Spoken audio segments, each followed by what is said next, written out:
ज्ञानगम्य academy के ACF chemistry की series में आज हमारा टॉपिक है एसिड एंड बेस। इस टॉपिक को डिस्कस करने के बाद ये 2 पार्ट में ख़त्म होगा ये वीडियो। इस टॉपिक को डिस्कस करने के बाद, कंप्लीट होने के बाद हम प्रीवियस ईयर के क्वेश्चंस भी सॉल्व करेंगे। अब हम देखते हैं कि एसिड एंड बेसिस। तो एसिड बोलने से सबसे पहले दिमाग में आता है खट्टा। बॉयल नाम के साइंटिस्ट ने, सबसे पहले बॉयल नाम के साइंटिस्ट है, उन्होंने बताया एसिड की कुछ परिभाषाएं दी। बॉयल नाम के साइंटिस्ट है, उन्होंने एसिड की परिभाषा दी। उन्होंने बताया कि एसिड की पहली प्रॉपर्टी है जो स्वाद में खट्टा हो, मतलब सॉर इन टेस्ट।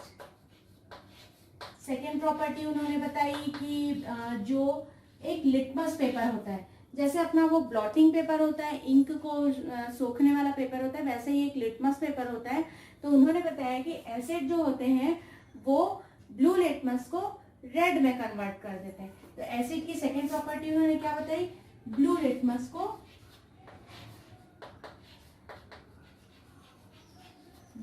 को रेड में कन्वर्ट करना, रेड कलर।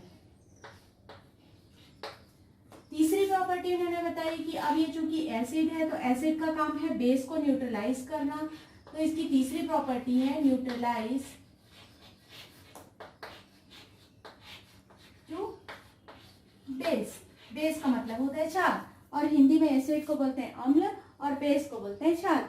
तो पहली प्रॉपर्टी सॉर इन टेस्ट, मतलब स्वाद में खट्टा होगा। Second property red litmus, blue litmus को ये रेड में कन्वर्ट कर देता है। तीसरी प्रॉपर्टी ये होती है कि क्षार को वो उदासीन कर देता है। उसके बाद राउले नाम के साइंटिस्ट है, राउले नाम के साइंटिस्ट है, और उन्होंने किसकी परिभाषा दी, बेस की। बेस को हिंदी में बोलते हैं क्षार। बेस की परिभाषा दी। उन्होंने बताया कि इसकी बेस की प्रॉपर्टी बताई, पहला ये जो स्वाद में कड़वा हो, दूसरा ये एसिड के ठीक अपोजिट ये रेड लिटमस को ब्लू में कन्वर्ट करता है, और तीसरी प्रॉपर्टी ये कि जैसे एसिड बेस को न्यूट्रलाइज करता है वैसे ही बेस क्या करता है, एसिड को न्यूट्रलाइज कर देता है। पहला बिटर इन टेस्ट, स्वाद में कड़वा होना।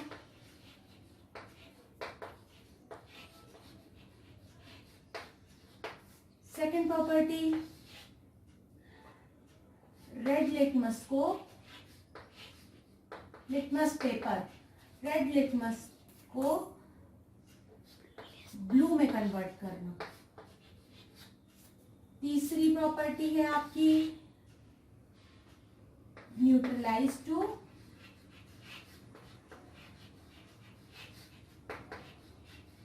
एसिड। अच्छा, बेस की एक और प्रॉपर्टी है जो हम अपने दैनिक जीवन में देखते हैं, वो है कि अगर हम कोई भी बेस हाथ में लेते हैं तो वो स्लीपरी होता है, सोपी होता है, मतलब साबुन की तरह वो फिसलने लगता है। तो मतलब हम ये कह सकते हैं कि जो भी डिटर्जेंट होते हैं, सोप होते हैं, वो दैनिक जीवन में सोडा हो गया, ये सब बेस ही होता है। तो इसकी एक और प्रॉपर्टी होती है, वो है आपकी स्लीपरी और सोपी।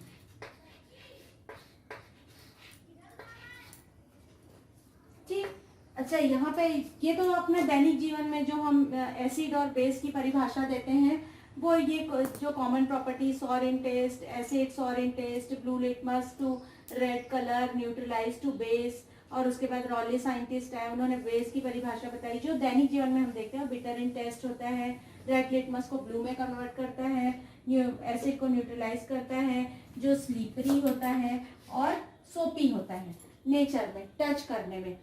उसके बाद अब इसको हम केमिकल पॉइंट ऑफ व्यू से देखते हैं, केमिस्ट्री के पॉइंट ऑफ व्यू से देखते हैं, तो हम यहाँ पे देखते हैं कि जब भी एसिड, कोई भी एसिड जब बेस से रिएक्शन करता है तो क्या बनता है, सॉल्ट। ठीक, एसिड होता है अम्ल, क्षार, और ये मिलके आपस में बनाते हैं अम्ल क्षार दोनों आपस में मिलते हैं तो एक उदासीन वो बनाते हैं जिसको कहा जाता है लवण। इसका सबसे अच्छा एग्जाम्पल है जब हाइड्रोक्लोरिक एसिड सोडियम हाइड्रोक्साइड से रिएक्शन करता है तो क्या बनता है, सोडियम क्लोराइड का सॉल्ट बनता है। ये आपका हाइड्रोक्लोरिक एसिड है।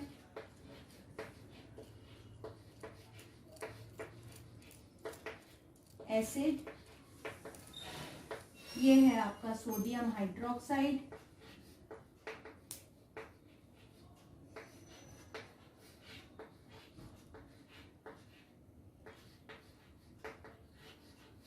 और ये आपस में, ये एसिड और बेस आपस में मिलके क्या बनाते हैं, सॉल्ट। इसका नाम है आपका सोडियम क्लोराइड, जो अपने नेचर में क्या होता है, न्यूट्रल होता है, या जिसको हम क्या कह सकते हैं हिंदी में, उदासीन होता है। अतः हमने यहाँ पे देखा एसिड क्या होता है, बेस क्या होता है, सॉल्ट क्या होता है। एसिड और बेस जब आपस में मिलते हैं, आप ये कह सकते हैं कि एसिड ने बेस को न्यूट्रलाइज किया या बेस ने एसिड को न्यूट्रलाइज किया, तो एक उदासीन कंपाउंड बना, यौगिक बना, जिसे हम क्या कहते हैं, सॉल्ट या लवण। अब कुछ साइंटिस्ट हैं, अब केमिस्ट्री के पॉइंट ऑफ व्यू से देखते हैं कि एसिड और बेसिस क्या होते हैं। तो कुछ साइंटिस्ट हैं, उन्होंने डिफरेंट थ्योरीज दी एसिड और बेस को डिफाइन करने के लिए। सबसे पहली थ्योरी थी आर्हीनियस थ्योरी। पहली थ्योरी थी आर्हीनियस थ्योरी।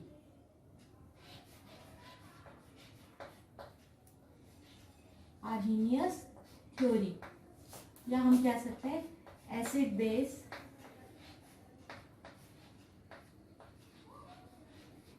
थ्योरी। ठीक, आर्हीनियस नाम के साइंटिस्ट ने बताया कि जो भी स्पीशीज या जो भी कंपाउंड आयनाइजेशन के बाद हाइड्रोजन आयन डोनेट करता है या हाइड्रोजन आयन प्रदान करता है या हाइड्रोजन आयन रिलीज करता है, वो सारे स्पीशीज या प्रजाति में आएगा आपका मॉलिक्यूल हो गया, कंपाउंड हो गया, ये सब मिलके क्या करते हैं, जो हाइड्रोजन आयन डोनेट करते हैं या हाइड्रोजन आयन डोनर होते हैं, वो सभी क्या कहलाते हैं, एसिड या अम्ल। तो पहला ये इन्होंने अम्ल की परिभाषा दी, hydrogen ion donor species are called acid.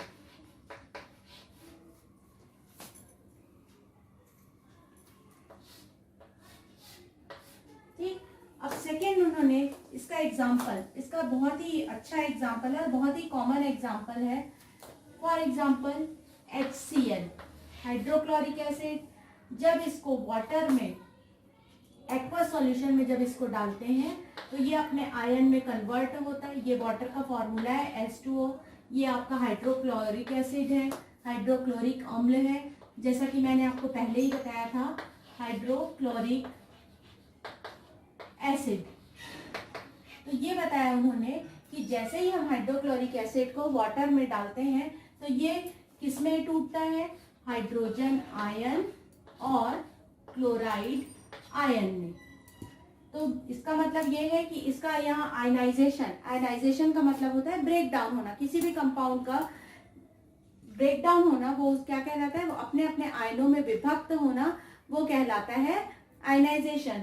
अब ये चूंकि पॉजिटिव चार्ज है तो ये कैटायन होगा, और ये निगेटिव चार्ज है तो ये क्या होगा, एनायन होगा। तो ये अपने आयनों में विभक्त हो गए, HCl का ब्रेकडाउन हो गया। मतलब हम यहाँ पे देख रहे हैं कि HCl को जैसे ही वाटर में डालते हैं ये क्या रिलीज करता है, हाइड्रोजन आयन रिलीज करता है। ये एसिड है according to Arrhenius acid base theory, मतलब आर्हीनियस एसिड बेस थ्योरी के हिसाब से ये क्या है, आपका एसिड है, क्योंकि इसने हाइड्रोजन आयन डोनेट किया। एक और एग्जांपल देखते हैं, HNO3 नाइट्रिक एसिड, इसे कहते हैं नाइट्रिक एसिड। ठीक, नाइट्रिक एसिड को देखते हैं, ये आयनाइजेशन के बाद क्या बनाते हैं, क्या देते हैं, H+ और NO3- आयन, तो यहाँ पे भी हम देख रहे हैं कि ये आयनाइजेशन की क्या के बाद क्या देते हैं, हाइड्रोजन आयन और नाइट्रेट आयन, अतः ये क्या होंगे, एसिड होंगे। अब ये हम अब सेकेंड आपकी थ्योरी आई। सेकेंड उन्होंने डेफिनेशन दिया कि bases, what are bases, bases क्या होते हैं, जिसे हम हिंदी में कहते हैं क्षार या भस्म, ये क्या होते हैं। तो उन्होंने बताया कि जो स्पीशीज आयनाइजेशन के बाद हाइड्रोक्सिल आयन, इसे OH माइनस या हाइड्रोक्सिल आयन डोनेट करते हैं या प्रदान करते हैं, तो उन्हें उसे उन्होंने क्या कहा, बेस या क्षार या भस्म। ठीक, और इसका सबसे सिंपल एग्जांपल है सोडियम हाइड्रोक्साइड। जब इसे हम पानी में डालते हैं तो ये किस में कन्वर्ट होता है, सोडियम आयन और हाइड्रोक्सिल आयन। ठीक, हाइड्रोक्सिल आयन में हमेशा निगेटिव चार्ज होता है। उसके बाद एक और देखते हैं पोटेशियम हाइड्रोक्साइड। ये सोडियम हाइड्रोक्साइड है, ये पोटेशियम हाइड्रोक्साइड है। पोटेशियम हाइड्रोक्साइड को जब पानी में डालते हैं तो ये किस में कन्वर्ट होता है, पोटेशियम आयन और हाइड्रोक्सिल आयन में। ठीक, तो ये मतलब सीधे सीधे दिख रहा है कि सोडियम हाइड्रोक्साइड का जब आयनाइजेशन होता है, इसका ब्रेकडाउन होता है, तो हाइड्रोक्सिल आयन ये रिलीज करते हैं, डोनेट करते हैं, तो इसलिए ये क्या कहलाते हैं, आर्हेनियस के हिसाब से बेस। तो ये क्लियर हो गया, जो स्पीशीज हाइड्रोजन आयन डोनेट करेगा वो एसिड होगा और जो स्पीशीज हाइड्रोक्सिल आयन डोनेट करेगा वो बेस होगा। अब इसके पहले मैं सेकेंड थ्योरी पे जाऊं, आप लोगों को मैं एक चीज बताना भूल गई कि हम एसिड्स को भी हमने कैटेगराइज किया है। स्टार्टिंग में मुझे आर्हेनियस थ्योरी के पहले बताना था आपको, तो मैं अभी बता देती हूँ आपको। एसिड दो प्रकार के होते हैं। एसिड्स दो प्रकार के होते हैं। पहला आपका ऑर्गेनिक एसिड्स, ऑर्गेनिक एसिड्स मतलब जो ऑर्गेनिक का मतलब होता है जिसमें कार्बन एटम प्रेजेंट हो, और सेकंड है आपका मिनरल एसिड। ऑर्गेनिक एसिड मतलब एग्जाम्पल, अच्छा इसे भी दो भागों में बांटते हैं। अब ये चूंकि ये प्राकृतिक रूप से मिलते हैं, ये प्राकृतिक या हम इसे कह सकते हैं नेचुरली ऑक्यूरिंग। ठीक, और ये भी नेचुरली मिलते हैं, ये सिंथेसाइज भी किया जा सकता है, मिनरल एसिड को लैब में सिंथेसाइज भी किया जाता है, और ये प्राकृतिक रूप से भी मिलते हैं। तो ऑर्गेनिक एसिड को दो भागों में बांटा गया है। पहला आपका है प्लांट से मिलने वाले ऑर्गेनिक एसिड्स, और दूसरा एनिमल्स से मिलने वाले ऑर्गेनिक एसिड। ठीक, प्लांट से मिलने वाले ऑर्गेनिक एसिड है आपका, सबको पता है, हम अपने दैनिक जीवन में यूज करते हैं, साइट्रिक एसिड। साइट्रिक एसिड किस में मिलेगा आपको, लेमन में, सिट्रस में या नींबू में। तो साइट्रिक एसिड किस में मिलेगा, लेमन। ठीक,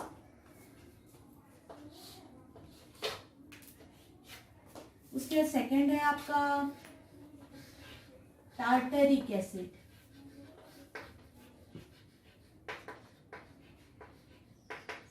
टार्टरिक एसिड आपको किस में मिलेगा, टेमेरिंड में। टेमेरिंड का मतलब होता है इमली, और ग्रेप्स अंगूर में, ग्रेप्स को कहा जाता है अंगूर। टार्टरिक एसिड मिलेगा इमली में, ग्रेप्स में। उसके बाद तीसरा टाइप है आपका एस्कॉर्बिक एसिड। एसिड जो आपका विटामिन सी होता है। ठीक, इसके अलावा है आपका citric acid, citric acid citrus lemon में, एस्कॉर्बिक एसिड आपका विटामिन सी में। इसके बाद है आपका एसिटिक एसिड, मोस्ट कॉमन, जो सभी घरों में यूज़ किया जाता है। और स्पेशली चाइनीज़ आइटम जो हमारे घर में बनते हैं, विनेगर होता है, वही होता है आपका एसिटिक एसिड, विनेगर, सिरका, जिसे हम सिरका कहते हैं। अब आते हैं एनिमल, साइट्रिक एसिड लेमन में, टार्टिक एसिड इमली या ग्रेप्स में, ascorbic acid vitamin C, acetic acid आपका विनेगर, ठीक है। अब यहाँ पे आते हैं एनिमल से मिलने वाले एसिड। तो एनिमल से मिलने वाले एसिड होते हैं आपके citric acid, tartaric acid, ascorbic acid, acetic acid. अब आते हैं एनिमल से मिलने वाले। तो फर्स्ट एसिड सबसे पहले होता है आपका, जो एनिमल से मिला वो है आपका फॉर्मिक एसिड, फॉर्मिक एसिड, जो कहाँ से मिलता है हमको, चींटी से, एंट से। एंट के जो चींटी का जो डंक होता है उसमें होता है फॉर्मिक एसिड। तो ये होता है, इसे एंट फॉर्मिका भी कहते हैं। ये कहाँ मिलता है आपको, एंट स्टीम, चींटी के डंक में, ठीक है। सेकेंड आपका होता है लैक्टिक एसिड,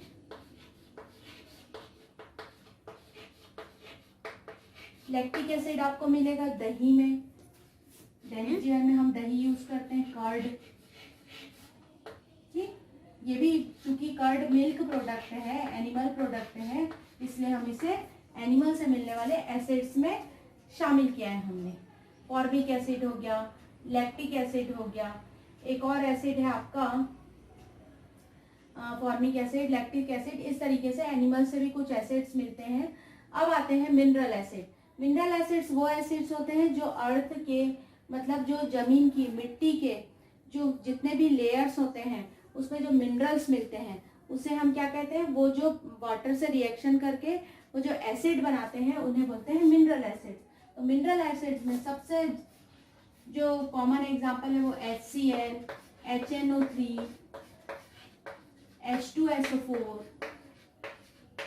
ठीक। तो मिनरल कौन से, आपका chloride ion, nitrogen, oxygen, sulphur, ये सब क्या है, ये सब कहाँ मिलते हैं, अर्थ के क्रस्ट में, जमीन में। तो इसलिए ये जो वाटर से रिएक्शन करके एसिड बनाते हैं वो, इस एसिड को हम कहते हैं मिनरल एसिड्स। तो यहाँ पे आप देख रहे हैं आपका HCl, HNO3, H2SO4, इसमें सब में क्या कॉमन है, हाइड्रोजन आयन कॉमन है। मतलब जो एसिडिटी के लिए क्या है, रिस्पॉन्सिबल, अम्लता के लिए, अम्लता जो भी शो करेगा, दैट मीन्स उस स्पीशीज में क्या होना चाहिए, हाइड्रोजन आयन, ठीक है फ्रेंड। ठीक है दोस्तों, मुझे लगता है कि यहाँ तक तो समझ में आ ही गया होगा। अब हम अपने वो आर्हेनियस थ्योरी के बाद ब्रोंस्टेन-लॉरी जो थ्योरी कंसेप्ट है एसिड बेस का, उसे कंटिन्यू करते हैं।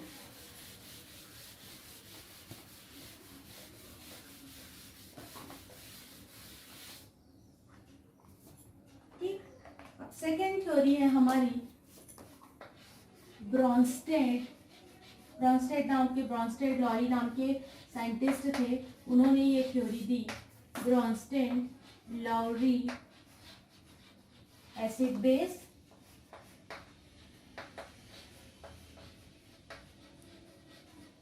थ्योरी, ठीक। आर्हेनियस ने बताया था जो हाइड्रोजन आयन डोनर है वो एसिड है, हाइड्रोक्सिल आयन डोनर है वो बेस है, तो वो उन्होंने ये बताया। अब ये ब्रोंस्टेन-लॉरी थ्योरी क्यों आई, तो आर्हेनियस ने बताया कि वो सब एक्वस सॉल्यूशन में चलता है, वो रिएक्शन होता है वो एक्वस सॉल्यूशन में चलता है। तो ब्रोंस्टेन-लॉरी ने कहा कि एक्वस सॉल्यूशन में कुछ अगर केमिकल रिएक्शन या एसिडिटी या बेसिसिटी होती है तो कुछ रिएक्शंस नॉन एक्वस सॉल्यूशन, फिर नॉन एक्वस के लिए हम क्या एग्जांपल, हम क्या डेफिनेशन देंगे एसिड और बेस का। तो उन्होंने बताया कि जो हाइड्रोजन आयन डोनर होते हैं, आयन डोनर मतलब प्रदान करने वाली जो स्पीशीज होती है वो सारी स्पीशीज एसिड होती है। एग्जाम्पल आपका मैंने आपको बताया था HCl, HNO3, H2SO4, ये सारे क्या होते हैं, हाइड्रोजन आयन डोनर होते हैं। H प्लस, Cl माइनस, ठीक, H प्लस, NO3 माइनस,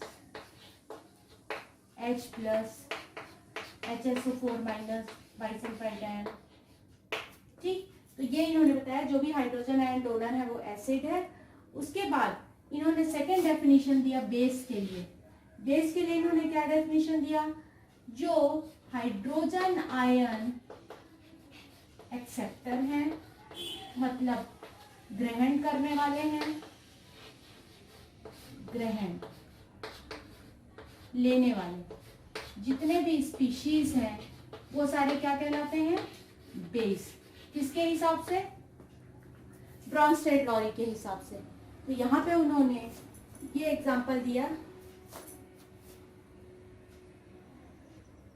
एक एग्जांपल उन्होंने दिया, ये वाटर मॉलिक्यूल है, ठीक। यहाँ पे अच्छा वाटर से हटके मैं एक नॉन एक्वस में आपको एग्जांपल बताती हूँ। मैं वाटर का ये एग्जांपल लेते हैं। ये वाटर मॉलिक्यूल है, HCl से रिएक्शन करता है, यहाँ पे वो देता है H3O प्लस, मतलब इसे हम बोलते हैं हाइड्रोनियम आयन, हाइड्रोनियम आयन, और साथ में एक एनायन देता है क्लोराइड आयन। तो यहाँ पे क्या रिएक्शन हुआ, देखिए वाटर मॉलिक्यूल में यहाँ पर क्या है, पहले H2O, ठीक, 2 हाइड्रोजन एटम है। यहाँ पे रिएक्शन के बाद हम क्या देख रहे हैं, हाइड्रोजन एटम 3 हो गया है। तो ये वाटर मॉलिक्यूल को हाइड्रोजन एटम कहाँ से मिला आपको, इससे। तो अब चूंकि ये डोनर है तो ये एसिड हो जाएगा, और ये एक्सेप्टर है तो ये हाइड्रोजन आयन का एक्सेप्टर है, तो ये वाटर मॉलिक्यूल क्या हो जाएगा आपका, बेस, ठीक। अब चूंकि यहाँ पे प्रोडक्ट बना है हाइड्रोनियम आयन, पॉजिटिव चार्ज है, हमेशा आप याद रखें कि जो भी पॉजिटिव चार्ज स्पीशीज आएगी सारे एसिड्स होंगे, और जो भी निगेटिवली चार्ज स्पीशीज आएगी वो सारे क्या होंगे, एनायंस होंगे, वो क्या होंगे, बेस होंगे। तो ये अब एसिड में कन्वर्ट हो गया। ये किसका एसिड हो गया, ये बेस, ये एसिड, ये बेस है, इसका ये कॉन्जुगेटेड क्या हो गया आपका, एसिड, ठीक। ये एसिड है, तो कॉन्जुगेटेड का मतलब होता है संयुग्मी, मतलब जिसका जो ओरिजिन है, जिसका जो उद्गम है वो कहाँ से हुआ है, वाटर मॉलिक्यूल से हुआ है। तो ये बेस है, तो ये उसका क्या है, कॉन्जुगेटेड एसिड, और ये एसिड है तो इसका क्या है, ये कॉन्जुगेटेड बेस, निगेटिव आयन में कन्वर्ट हो गया, इसे क्या बोलेंगे, कॉन्जुगेटेड एसिड, इसका बेस का, वाटर जो बेस है उसका, और ये HCl है, इसका जो कॉन्जुगेटेड बेस है वो क्या है आपका, संयुग्मी। हिंदी में हम कहते हैं संयुग्मी। संयुग्मी का मतलब होता है जिससे उसका जो जोड़े में हो, ठीक। तो क्लोराइड आयन ये एकदम क्लियर है कि कहाँ से निकलेगा, HCl से निकलेगा, क्योंकि HCl के पास ही क्लोरीन है, तो इसे क्या बोलेंगे, कॉन्जुगेटेड बेस। तो यहाँ से कॉन्जुगेटेड एसिड बेस थ्योरी भी आ गई। ये वाटर मॉलिक्यूल है, हाइड्रोजन को एक्सेप्ट किया है इसलिए ये बेस होगा, इसने हाइड्रोजन डोनेट किया इसलिए ये एसिड होगा, ये हाइड्रोनियम आयन में कन्वर्ट होगा, जो इसका प्रोडक्ट होगा वो कॉन्जुगेटेड एसिड होगा, किसका होगा, वाटर का। संयुग्मी एसिड बोलते हैं उसे, वो संयुग्मी अम्ल बोलते हैं। अब ये HCl है, ये एसिड है, इसका उद्गम, क्लोराइड आयन का उद्गम HCl से ही होगा, ओरिजिन इसी से होगा, रिलीज इसी से होगा, तो ये इस HCl एसिड का कॉन्जुगेटेड बेस है, ठीक है दोस्तों। तो यहाँ पे आपका क्लियर हो गया, हाइड्रोजन आयन डोनर एसिड है, hydrogen ion acceptor species base है, ठीक। ये सेकेंड एसिड बेस थ्योरी थी। तीसरी most important acid base theory आई, वो थी Lewis acid base theory.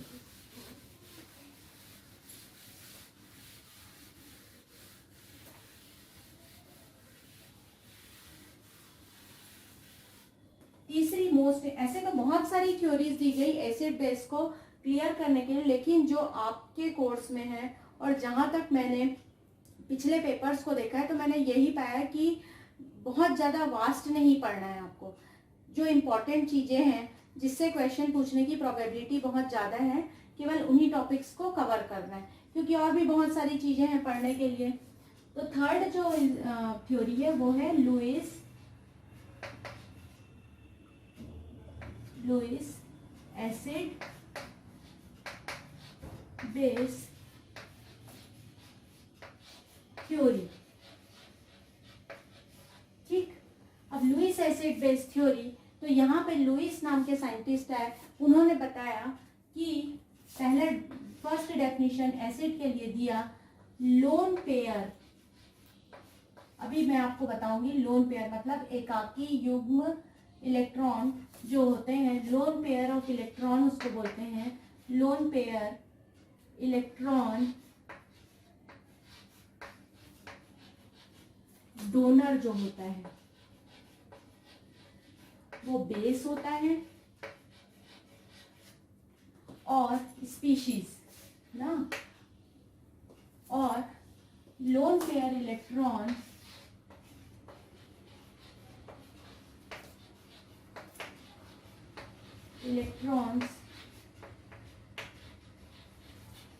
Acceptor जो स्पीशीज होता है वो होता है एसिड। ठीक, अब हमारे सामने सबसे बड़ा प्रश्न ये है कि ये लोन पेयर इलेक्ट्रॉन क्या होता है। तो जैसे कि आप लोगों को पता है, फॉर एग्जांपल नाइट्रोजन का एटॉमिक नंबर है 7। ठीक, तो हम नाइट्रोजन के जब एटॉमिक स्ट्रक्चर देखते हैं तो हम पाते हैं ये उसका न्यूक्लियस है, प्रोटॉन, न्यूट्रॉन, इसका फर्स्ट ऑर्बिट, इसका सेकेंड ऑर्बिट। ठीक, तो यहाँ पे मिलेंगे फर्स्ट ऑर्बिट में 2 इलेक्ट्रॉन, 2, 5। ठीक, अब यहाँ पे हम देखते हैं 3 इलेक्ट्रॉन कहाँ मिलेंगे, 5 इलेक्ट्रॉन कहाँ मिलेंगे, 1, 2, 3, 4, 5। ठीक, अब ये बना आपका, नाइट्रोजन से बनता है अमोनिया। ठीक, तो अमोनिया में हम देखते हैं जब भी कहीं कहीं पर भी अमोनिया लिखा रहता है तो हम देखते हैं कि इसके ऊपर ये 2 इलेक्ट्रॉन लगा हुआ है। इसका मतलब है यही है लोन पेयर इलेक्ट्रॉन, एकाकी इलेक्ट्रॉन युग्म या जोड़ा। ठीक है, इलेक्ट्रॉन से युग्म यानी पेयर में है, तो ये क्या नाइट्रोजन के ऊपर ये इस तरीके का स्ट्रक्चर दिखता है। तो हम देखते हैं नाइट्रोजन, एक हाइड्रोजन यहाँ से जुड़ा हुआ है, एक हाइड्रोजन यहाँ से जुड़ा है और एक हाइड्रोजन यहाँ से जुड़ा है। इसके ये 2 इलेक्ट्रॉन बॉन्ड बनाने में भाग नहीं ले रहे हैं, अतः इस पे क्या है, लोन पेयर इलेक्ट्रॉन का, लोन पेयर ऑफ इलेक्ट्रॉन्स मौजूद है। तो ये क्या करेगा, अब चूंकि इसके पास लोन पेयर ऑफ इलेक्ट्रॉन्स हैं तो ये क्या करेगा, इस लोन पेयर ऑफ इलेक्ट्रॉन को ऐसे स्पीशीज को देगा जिसमें 2 इलेक्ट्रॉन्स की कमी है। तो हम यहाँ पर, तो अब चूंकि लोन पेयर इलेक्ट्रॉन ये डोनर है तो ये किसकी तरह रिएक्ट करेगा, बेस की तरह। यहाँ पे हम एग्जांपल देखते हैं। ठीक, ये एक बोरॉन ट्राइफ्लोराइड स्पीशीज है, इसके सामने अमोनिया मॉलिक्यूल आया। अब यहाँ पे 2 इलेक्ट्रॉन की कमी है क्योंकि इसका एटॉमिक नंबर, बोरॉन का एटॉमिक नंबर क्या है, 5 है, तो 2 और 3। ठीक, तो इसे अपना ऑक्टेट कंप्लीट करने के लिए कितने इलेक्ट्रॉन की जरूरत है, 5 इलेक्ट्रॉन की जरूरत है।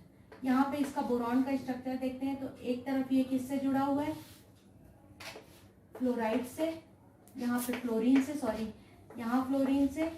तो यहाँ पे कितने इलेक्ट्रॉन्स हो गए, 1, 2, 3 पहले से मौजूद है इसके लास्ट ऑर्बिट में, तो कितने इलेक्ट्रॉन हो गए, इसके 3 मिला के 6 इलेक्ट्रॉन। अभी भी इसे 2 इलेक्ट्रॉन्स की जरूरत है, मतलब इसका ऑक्टेट कंप्लीट नहीं हुआ है। तो ये क्या करेगा, अमोनिया से 2 इलेक्ट्रॉन ग्रहण करेगा। तो अब ये चूंकि लोन पेयर ऑफ 2 इलेक्ट्रॉन है, ठीक, इसे 2 इलेक्ट्रॉनों की जरूरत है, तो ये क्या होगा, 2 इलेक्ट्रॉन को का जो डोनर है, लोन पेयर ऑफ इलेक्ट्रॉन का डोनर है वो होगा आपका बेस, और ये जो लोन पेयर ऑफ इलेक्ट्रॉन का एक्सेप्टर है वो है आपका एसिड।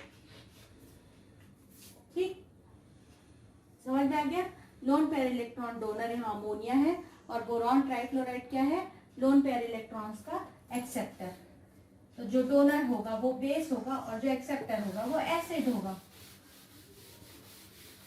इस तरीके से बहुत सारे एग्जांपल आपको बुक्स में मिल जाएंगे, और इससे रिलेटेड क्वेश्चन भी आया था एग्जाम में कि 4 कंपाउंड जिसका डिस्कशन हम इसके एसिड बेस जो वीडियो है उसका 2 पार्ट है, जिसमें पीएच भी मुझे आपको बताना है, वो सब मैं कंप्लीट करके लास्ट में आपको क्वेश्चन सॉल्व करवाऊंगी, जिसमें आपको क्लियर हो जाएगा जो कुछ भी आपने पढ़ा है वो उसमें, और एक्स्ट्रा क्वेश्चंस भी करवाऊंगी, जिससे कि जो आपकी आगामी परीक्षा है उसमें आपको मदद मिले और आपका कंसेप्ट थोड़ा सा क्लियर हो जाए।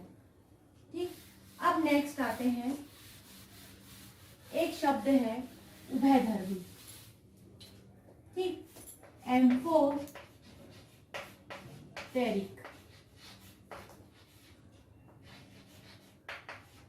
इसको बोलते हैं हम उभयधर्मी। ठीक, तो उभयधर्मी का मतलब होता है ऐसा स्पीशीज या ऐसा कंपाउंड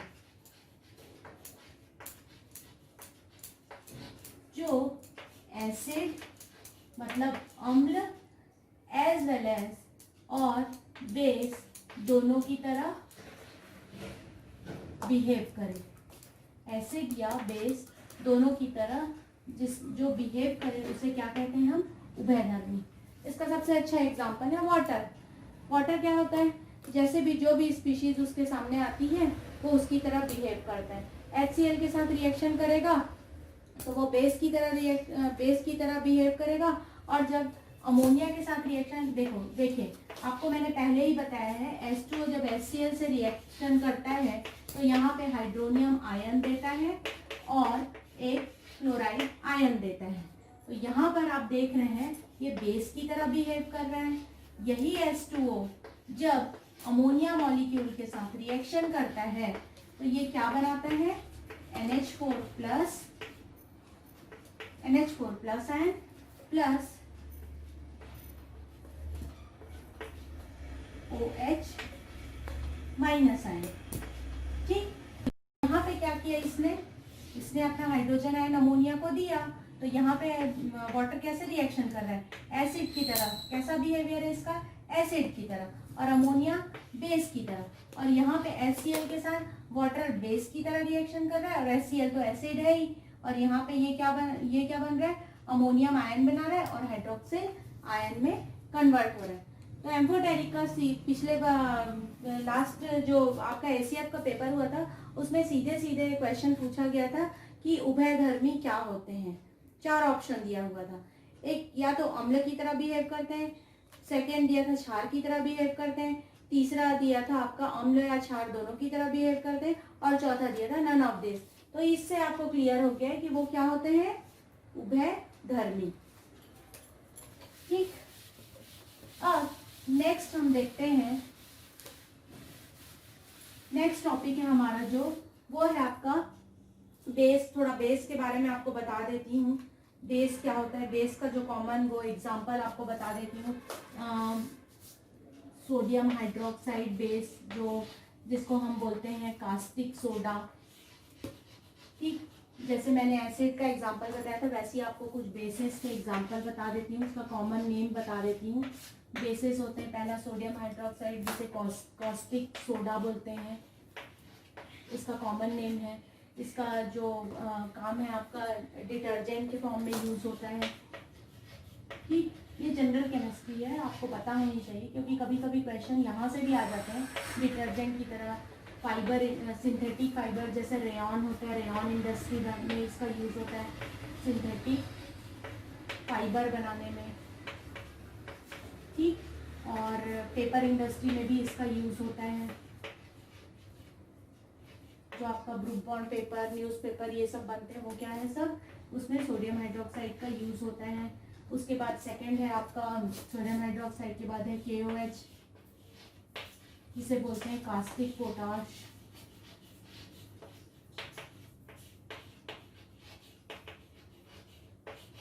इसका यूज होता है आपका सॉफ्ट जो साबुन होते हैं ना, सॉफ्ट सोप बनाने में, और कार्बन डाइऑक्साइड एब्जॉर्बर जो हम लैब में एक्सपेरिमेंट करते हैं, और जो कार्बन डाइऑक्साइड एब्जॉर्बिंग वगैरह जो मटेरियल होता है वो आपका होता है अवशोषक।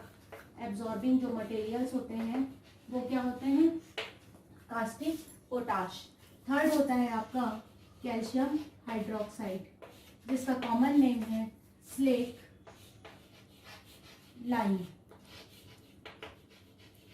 ठीक, इसका वो पेंट बनाने में यूज होता है, पेंटिंग में, जो घर में आपका पेंट वगैरह यूज होता है उसमें इसका यूज होता है। पेंटिंग में चूना पत्थर, सिंपल सा है, चूना पत्थर का चूने के पानी को जब पानी में डालते हैं, चूने को जब पानी में डालते हैं तो क्या बनता है, स्लेक लाइम कास्टिक पेंटिंग में। और ये भी कार्बन डाइऑक्साइड एब्जॉर्बर का बहुत अच्छा सोर्स है, ये भी कार्बन डाइऑक्साइड को एब्जॉर्ब करता है, एब्जॉर्बिंग मटेरियल है। और मोस्ट कॉमन है आपका अमोनियम हाइड्रोक्साइड। मैं आपको सारे बेसिस के जो कॉमन बेसिस जो डेली लाइफ में हम यूज करते हैं उन बेसिस का एग्जांपल बता रही हूँ। अमोनियम हाइड्रोक्साइड, ठीक है, अमोनियम हाइड्रोक्साइड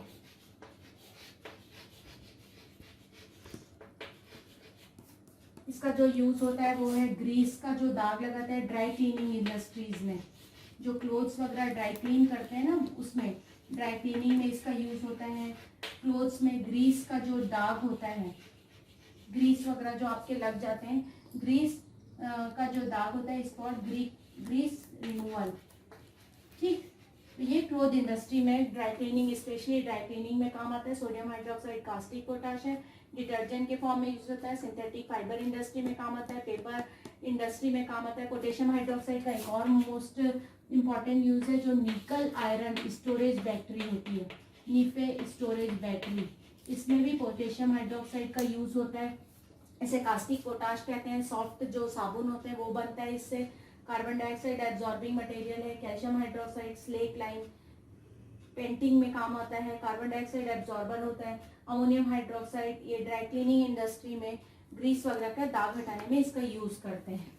ठीक है, अब हम देखते हैं weak acid, weak base, strong acid, strong base क्या होते हैं, मतलब उसका सामर्थ्य, एसिड और बेस का सामर्थ्य। तो हम यहाँ पे देखते हैं, सबसे पहले हम देखते हैं स्ट्रेंथ ऑफ, इस टॉपिक का नाम है strength of acid and bases. ठीक, तो सबसे पहले हम देखते हैं स्ट्रॉन्ग एसिड,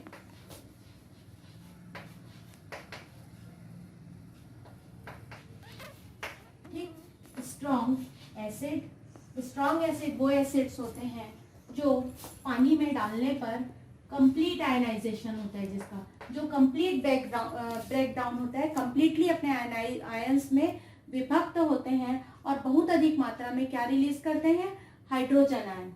ठीक, तो इसका मैं शॉर्ट में डेफिनेशन लिख रही हूँ, कंप्लीट आयनाइजेशन, जो आयंस में विभक्त होते हैं हम उसको आयनाइजेशन, एंड लार्ज अमाउंट में क्या रिलीज करते हैं, हाइड्रोजन आयंस। ठीक, ये होते हैं स्ट्रॉन्ग एसिड। इसका एग्जांपल है HCl, इसको वाटर में डालते हैं, सिंगल एरो है, hydrogen ion plus Cl minus. ये बहुत ही ज्यादा स्ट्रांग होता है, हाईली सेंसिटिव होता है। जैसे ही इसे वाटर में डालते हैं तुरंत हाइड्रोजन आयन और क्लोराइड आयन में कन्वर्ट हो जाता है। वैसे ही आपका HNO3 है, ऐसे ही आपका H2SO4 है। ठीक, तो ये सारे स्ट्रॉन्ग एसिड में आते हैं। ये राइट हैंड साइड का रिएक्शन है, ये लेफ्ट हैंड साइड का रिएक्शन है। इसे राइट हैंड साइड का रिएक्शन, ये राइट हैंड साइड में जाता है, मतलब कंप्लीट आयनाइजेशन होता है और अधिक मात्रा में हाइड्रोजन रिलीज करता है। इसके और एग्जांपल है HNO3, H2SO4 मतलब नाइट्रिक एसिड, सल्फ्यूरिक, इसे सल्फ्यूरिक एसिड कहा जाता है।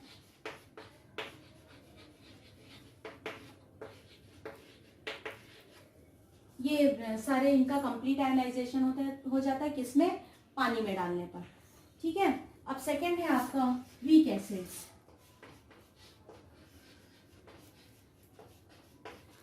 तो वीक एसिड जस्ट इसका उल्टा है,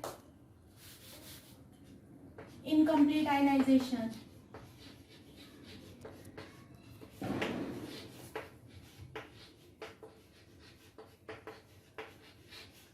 इनकम्प्लीट आयनाइजेशन और लो अमाउंट में हाइड्रोजन आयन रिलीज करते हैं ये। ठीक, तो इसका सबसे अच्छा एग्जांपल है आपका एसिटिक एसिड CH3COOH। जैसे ही हम इसको वाटर के साथ मिलाते हैं, वाटर में डालते हैं, तो ये किस में कन्वर्ट हो जाता है, acetate ion CH3COO minus ion plus hydrogen ion. अब ये दो डबल एरो क्यों लगाया गया है, ये सामने वाला एरो है वो राइट हैंड साइड के रिएक्शन के, ये लेफ्ट हैंड साइड, मतलब ये रिवर्सिबल उत्क्रमणीय प्रक्रिया है, मतलब ये हाईली अनस्टेबल है और तुरंत क्या होता है, ये आपस में रिएक्शन करते हैं और एसिटिक एसिड में कन्वर्ट हो जाते हैं। तो इस तरीके से इनका इनकम्प्लीट आयनाइजेशन होगा और जब ये वापस आपस में रिएक्शन कर करके वापस एसिटिक एसिड में कन्वर्ट होंगे तो आपको हाइड्रोजन आयन मिलेगा क्या, अधिक मात्रा में नहीं मिलेगा। तो इसका मतलब क्या है, वीक एसिड्स क्या होते हैं, इनकम्प्लीट आयनाइजेशन होता है, लो अमाउंट में हाइड्रोजन आयन मिलता है। वैसे ही एक और एग्जाम्पल है आपका कार्बोनिक एसिड, इसे बोलते हैं एसिटिक एसिड, एसिड विनेगर। ठीक, अब सेकेंड है आपका कार्बोनिक एसिड H2CO3। ठीक, तो ये क्या देते हैं, ये भी ये भी वीक एसिड है, तो डबल एरो लगेगा, वाटर के साथ रिएक्शन होगा और क्या देंगे 2H plus ion plus carbonate ion CO3 2 minus ion. अब ये भी वीक एसिड है, डबल एरो लगा हुआ है, रिवर्सिबल रिएक्शन है, फटाफट ये क्या करेंगे, अनस्टेबल रहेंगे, आपस में रिएक्शन करेंगे और बार बार कार्बोनिक एसिड में कन्वर्ट हो जाएंगे, मतलब इनका इनकम्प्लीट आयनाइजेशन हो और लो अमाउंट में हाइड्रोजन रिलीज किए। अतः इसी तरीके से आपका फास्फोरिक एसिड है, एसिटिक एसिड है, ये सारे क्या है, वीक एसिड्स हैं। अच्छा,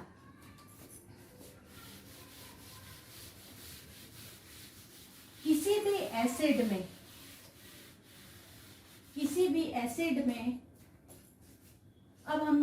भी एसिड में हाइड्रोजन आयन का जो मात्रा होती है वो उसकी बेसिसिटी कहलाती है।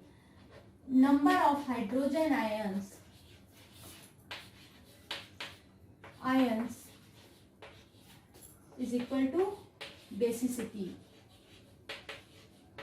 ठीक, जैसे HCl है, HCl किस में टूटेगा, H प्लस आयन में और Cl माइनस आयन में।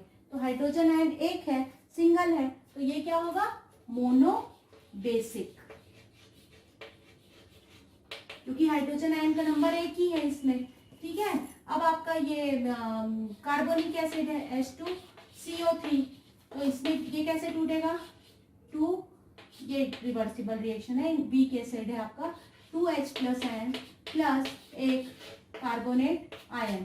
तो अब इसमें 2 हाइड्रोजन आयन है, तो इसको क्या बोलेंगे, डाई बेसिक एसिड। ये क्या है, डाई बेसिक। उसके बाद आता है आपका H3PO3 या H3PO4। ठीक, इसको बोलते हैं फॉस्फोरिक एसिड। ये है कार्बोनिक एसिड, ये फॉस्फोरिक एसिड। ये कैसे टूटता है आपका, ये भी वीक एसिड है, वाटर के प्रेजेंस में, सब वाटर के प्रेजेंस में, वाटर में। ठीक, ये कैसे टूटेगा, PH plus ion plus phosphate PO4 3 minus. तब 3 हाइड्रोजन आयन है, तो इसे कहेंगे ट्राई बेसिक। इस तरीके से हम देखते हैं जितने हाइड्रोजन आयन उतनी उसकी बेसिसिटी। ठीक है, अब आगे देखते हैं bases, strong base and weak base. First है आपका स्ट्रॉन्ग बेस सेम आपका डेफिनेशन रहेगा स्ट्रॉन्ग बेस। तो इसमें क्या होगा, कंप्लीट आयनाइजेशन होगा,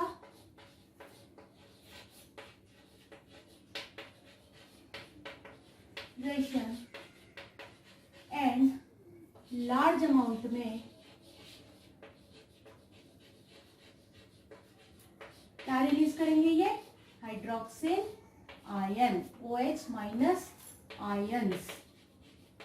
ठीक, अब इसमें भी वही है, नंबर ऑफ हाइड्रोक्सिल आयन्स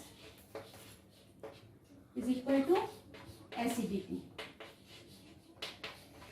ठीक, अब स्ट्रॉन्ग बेस का एग्जांपल है आपका, मोस्ट कॉमन एग्जांपल NaOH। ठीक, NaOH ये किस में कन्वर्ट होता है, Na प्लस और OH माइनस आयन। ठीक, किसके प्रेजेंस में, वाटर के प्रेजेंस में। Complete ionization, single arrow. ठीक है, तो अब चूंकि इसमें एक हाइड्रोक्सिल आयन है तो ये क्या होगा, मोनो एसिडिक। ठीक, उसके बाद हम देखते हैं कैल्शियम हाइड्रोक्साइड। ठीक, ये भी वाटर में, कैल्शियम 2+ आयन और 2OH माइनस आयन, मतलब ये क्या होगा, डाई एसिड। ठीक, अब वो सेकेंड हम वो देखते हैं, वैसे एल्यूमिनियम हाइड्रोक्साइड होगा AlOH होल थ्राइस, ये बनेगा वाटर के प्रेजेंस में Al3+ plus 3OH minus ion, तो इसे क्या बोलेंगे, ट्राई एसिडिक। ठीक, अब हम आते हैं वीक बेस। तो वीक बेस क्या होंगे, वीक बेसिस क्या होते हैं, वीक बेसिस वो क्या होते हैं, ठीक उल्टा स्ट्रॉन्ग बेस का, इनकम्प्लीट आयनाइजेशन और लो अमाउंट में हाइड्रोक्सिल आयन। ठीक, और सबसे अच्छा एग्जांपल है वीक बेस का अमोनियम हाइड्रोक्साइड। जब इसको हम पानी में डालते हैं, वाटर में डालते हैं, तो ये किस में कन्वर्ट होता है, डबल एरो लगा रही हूँ, मतलब कि आपका रिवर्सिबल रिएक्शन है, तो ये किस में कन्वर्ट होगा, अमोनियम आयन NH4+ आयन और हाइड्रोक्सिल आयन में कन्वर्ट होगा। ठीक है, इनकम्प्लीट आयनाइजेशन है, वापस ये आपस में रिएक्शन करेंगे और किस में कन्वर्ट हो जाएंगे, अमोनियम हाइड्रोक्साइड में। तो जैसे ही आपस में रिएक्शन करके अमोनियम हाइड्रोक्साइड में कन्वर्ट होते जाएंगे, तो मतलब नंबर ऑफ हाइड्रोक्सिल आयन क्या होगा, कम होता जाएगा, और इसलिए ये क्या कहलाते हैं, वीक बेसिस। ओके दोस्तों, मुझे लगता है कि मेरे यहाँ तक का टॉपिक आपको समझ में आया होगा। नेक्स्ट टॉपिक पीएच हम अपने नेक्स्ट वीडियो में देखेंगे, इसके सेकेंड भाग में देखेंगे, और उसमें जो प्रीवियस क्वेश्चंस है उसको, जो प्रीवियस पेपर में क्वेश्चंस आए हैं और कुछ भी एक्स्ट्रा जो मोस्ट प्रोबेबल क्वेश्चंस हैं वो भी मैं आपको सॉल्व कराऊंगी। पीएच से रिलेटेड न्यूमेरिकल्स भी करवाऊंगी। तो अगर आपको मेरे यहाँ तक के इसमें कोई डाउट है तो प्लीज़ कमेंट्स बॉक्स में मुझे जो भी आपका डाउट है वो लिख कर भेजिए। मैं कोशिश करूँगी अपने नेक्स्ट वीडियो में उसे सॉल्व करने की। और आपको मेरा अगर वीडियो पसंद है तो ज़्यादा से ज़्यादा लाइक करें, शेयर करें और सब्सक्राइब करें। Thank you.